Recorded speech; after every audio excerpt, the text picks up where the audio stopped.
እኔ ምለው ማለት ነው ለኤፍሬም የተሰጠው አይምሮ ለአብርሽ ቢሰጥ ኖሮ ደግሞ ምን ይሆን ነበረ? እንደሱ አስተሳሰብ ቢኖሮ የት ደርስ ነበረ? እኔ ምላችሁ ማለት ነው ንግግሩ እኮ የሆነ በቃ አፌ ቁርጥ ይበል ኤፋዬ ማለት ነው።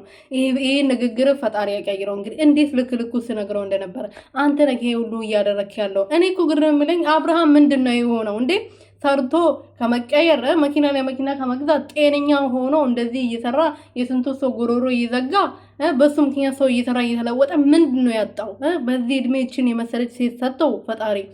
በሱ የተረፈ ደግሞ ይሄን የመሰለ ልጅ ሰጥቶት ይሄን የመሰለ አብት ይሄን የመሰለ በሰው መውደድ የሰው ፍቅር ሰጥቶት ምንድነው ያጣው?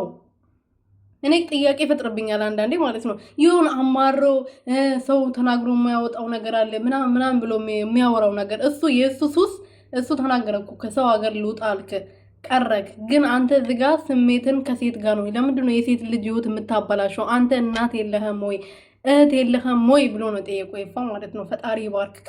ሰላም ቤተሰቦቼ እንዴት ናችሁልኝ?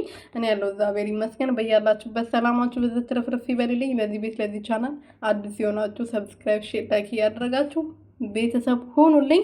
እንግዲህ አብርሃምና ኤፍሬም መጥቷል። አብርሃም እኔ ያልደረስኩባቸውም እነሱ ናቸው የደረሱብኝ ብሎ ሲናገር እንግዲህ ትናንትና ሉልዬን እንደ እቃ ከቤት ወስደ ስትወጣ ሩቲ ተከትላክ እንደምትመጣ ማወቅ ነበረብህ። እያወክ ነው ሲጀመር ልጁን ይዘክ የወጣከው እሷ እንድትመጣ ጭቅጭቅ እንድትፈጥር ከሱ ጋር ከአንተ ጋር መጣላት እንድትፈልግ ነው እንደዛ ያደረከው እንጂ ልጇን ከቤት አታ አርፋ እንደማትቀመጥ እሷ በልጇ ድርድር አታውቅም።